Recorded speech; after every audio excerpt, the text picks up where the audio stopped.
ಪ್ರತಿಯೊಂದು ಜೀವರಾಶಿಗಳು ಈತನ ಉದರದಲ್ಲಿ ಇದೆ ಎಂಬುದು ಸ್ಪಷ್ಟವಾಗಿ ಗೋಚರಿಸುತ್ತಾ ಇದೆ. ಆದರೆ ಸರಿಯಾಗಿ ಒಮ್ಮೆ ನೋಡಿದರೆ ಯಾವುದಕ್ಕೂ ಜೀವ ಇಲ್ಲ, ಎಲ್ಲವೂ ನಿಶ್ಚಲವಾಗಿದೆ. ಆದ್ರೆ ಒಂದು ವಿಶೇಷತೆ ನನಗೆ ಕಾಣಿಸ್ತಾ ಇದೆ, ಉದರವೆಲ್ಲ ಸ್ವರ್ಣಮಯವಾಗಿ ಗೋಚರಿಸ್ತಾ ಇದೆ. ಇದನ್ನು ಆತನಿಗೆ ಹೇಳಬೇಕಲ್ಲ, ಆದ್ದರಿಂದ ತಡ ಮಾಡುವುದಲ್ಲ, ಬಂದ ದಾರಿಯಲ್ಲೇ ಇದೆ ಹೋಗುವುದಕ್ಕೆ ಏರ್ತಾರೆ ಮೇಲೆ.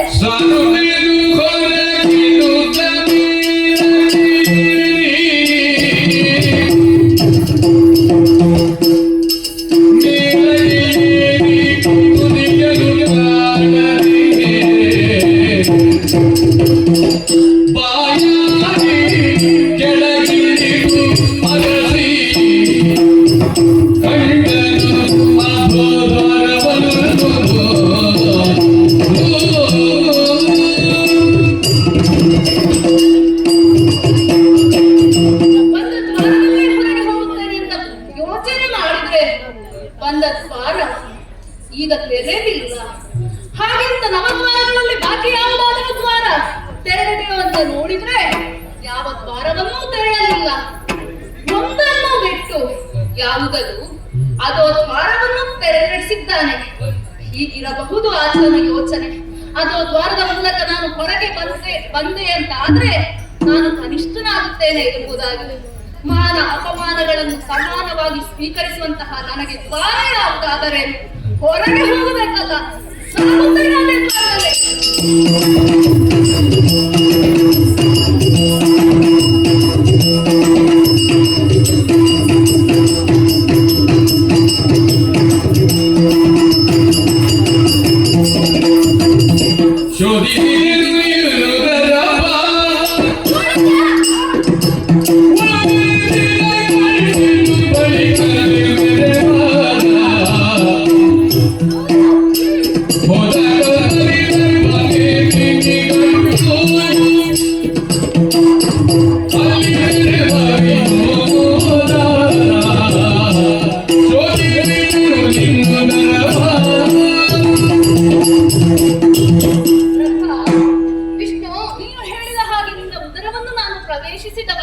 ಪ್ರವೇಶಿಸಿದೆಯಾ? ಎಲ್ಲವನ್ನೂ ಕಂಡೆಯಾ? ಹೋದ ಕಲ್ಪದಲ್ಲಿ ಲಯವಾದಂತಹ ಪ್ರತಿಯೊಂದು ಜೀವರಾಶಿಗಳು ನಿನ್ನ ಉದರದಲ್ಲಿ ಅಡಕವಾಗಿದೆ. ಆದ್ರೆ ಒಂದಕ್ಕೂ ಜೀವ ಇಲ್ಲ, ಎಲ್ಲವೂ ನಿಶ್ಚಲವಾಗಿದೆ. ಅಲ್ಲ, ಒಳ್ಳೇದಾಯ್ತು. ಯಾಕೆ ಕೆಲವು ಸಲ ಜೀವ ಇದ್ರೆ ತುಂಬಾ ಮಾತಾಡ್ತಾರೆ, ಮಾತನಾಡಿ ತೊಂದರೆಯನ್ನು ಕೊಡ್ತಾರೆ ಉಳಿದವರಿಗೆ. ಅದಕ್ಕಿಂತ ಬಾಯಿ ಮುಚ್ಚಿ ನಿಸ್ತೇಜವಾಗಿರುವುದೇ ಬ್ರಹ್ಮ. ನಿನ್ನ ಎದುರು ಯಾರಾದ್ರೂ ಮಾತನಾಡುವರು ಬಂದ್ರೆ ನಿಮಗೆ ಸ್ವಲ್ಪ ತಲೆಬಿಸಿ ಆಗ್ತದೆ ಅಂತ ನನಗೆ ಸ್ಪಷ್ಟ ಗೊತ್ತಿದೆ. ಅದೇನೇ ಇಲ್ಲಿ ಬ್ರಹ್ಮ, ನಾನು ಹೋಗಿ ನೋಡಿದೆ, ಯಾವುದಕ್ಕೂ ಚಲನೆ ಇಲ್ಲ, ನಿಶ್ಚಲವಾಗಿದೆ.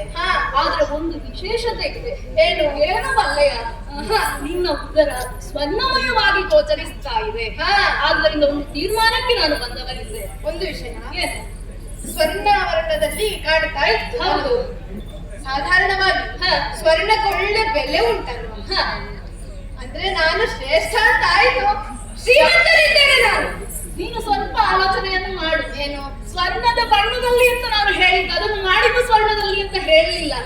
ಎಲ್ಲ ಗಡಿಬಿಡಿ ಮಾಡಿಕೊಳ್ತೀಯಲ್ಲ ಬ್ರಹ್ಮನೇ. ಆದ್ರೂ ಸ್ವರ್ಣದ ವರ್ಣ ಕೂಡ ಶ್ರೇಷ್ಠವೇ ತಾನೆ, ಇದರ ಪ್ರಭೆ ಬೇರೆ ಇರಲಿ ಬಿಡು.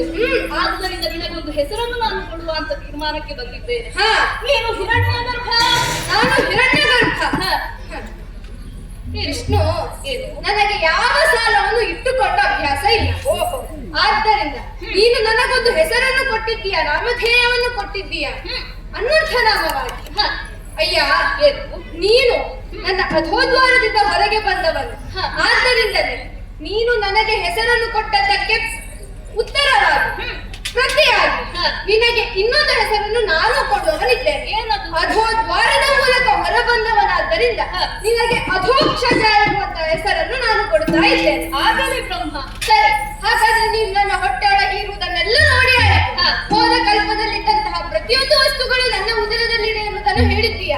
ಅದು ಕೂಡ ಸ್ವರ್ಣವರ್ಣದಲ್ಲಿ ಶೋಭಿಸುತ್ತಾ ಇತ್ತು ಎಂದು ಹೇಳಿ ಆಯಿತು. ಹಾಗಾದ್ರೆ ಇನ್ನೂ ಒಪ್ಪಿಕೊಳ್ಳುವುದಕ್ಕೆ ತೊಂದರೆ ಇಲ್ಲ ತಾನೆ?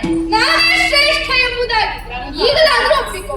ಆಗುವುದಿಲ್ಲ. ಮತ್ತೆ ನಾವು ತೀರ್ಮಾನ ಮಾಡಿದ್ದು ಹೇಗೆ? ಹೇಗೆ? ಇಬ್ಬರು ಪರಸ್ಪರವನ್ನು ಶೋಧಿಸಬೇಕು ಎಂಬುದಾಗಿ. ನಿನ್ನ ಹೊಟ್ಟೆಯಲ್ಲಿ ಎಷ್ಟಿದೆ ಅಂತ ಗೊತ್ತಾಯ್ತು. ಹಾಗಾದ್ರೆ ನನ್ನ ಹೊಟ್ಟೆಯಲ್ಲಿ ಎಷ್ಟಿದೆ ಅಂತ ನೀನು ನೋಡ್ಬೇಕಲ್ಲ. ಹೋಗಬೇಕು. ಹ ಮಾತು ಕೊಟ್ಟಾಗಿದೆ. ಈಗ ನಾನು ನಿನ್ನ ಉದರವನ್ನು ಪ್ರವೇಶಿಸಬೇಕು. ಸರಿ, ಮೊದಲಿನ ಮಾರ್ಗದಲ್ಲೇ ನಾವು ಹೋಗೋಣ. ನೀನು ನಿನ್ನ ಬಾಯಿಯನ್ನು ತೆರೆ, ಆದರೆ ತೆರೆಯುವಾಗ ಸ್ವಲ್ಪ ದೊಡ್ಡದಾಗೆ ತೆಗೆ. ಯಾಕೆಂದರೆ ನಿನ್ನ ಹಾಗೆ ನಾನು ಸೂಕ್ಷ್ಮ ರೂಪದಲ್ಲೆಲ್ಲ ಒಳಗೆ ಹೋಗುವುದಿಲ್ಲ. ಹೋದ್ರೆ ನಾನು ಸಣ್ಣವನಾಗಬೇಕಾಗುತ್ತದೆ. ಆದ್ದರಿಂದ ಅತ್ಯಂತ ದೊಡ್ಡದಾಗಿ ಬಾಯಿ ತೆರೆ, ಒಳಗೆ ಹೋಗುತ್ತದೆ.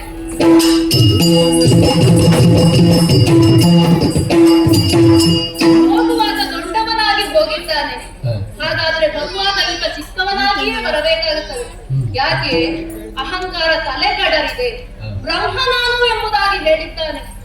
ಯಾವುದಕ್ಕೆ ಆಕಾರವಿಲ್ಲವೋ, ಯಾವುದಕ್ಕೆ ಗುಣವಿಲ್ಲವೋ, ಯಾವುದಕ್ಕೆ ಹೆಸರಿಲ್ಲವೋ ಅದುವೇ ಬ್ರಹ್ಮ ಅಥವಾ ಅದುವೇ ಪರಬ್ರಹ್ಮ ಎಂಬುದಾಗಿ ಜಗತ್ತಿಗೆ ಗೊತ್ತಾಗಬೇಕಾಗಿದೆ.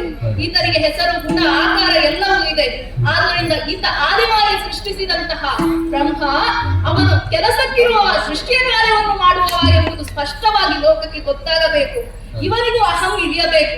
ಆದ್ದರಿಂದ ನಾನೇನು ಮಾಡುತ್ತೇನೆ, ಈತ ಬಂಧಿಸಿದ್ದು 8 ದ್ವಾರವನ್ನು, 9 ದ್ವಾರವನ್ನು ಬಂಧಿಸಿ ಸುಮ್ಮನಿದ್ದು ಬಿಡುತ್ತೇನೆ. ಸುಮ್ಮನಿದ್ದು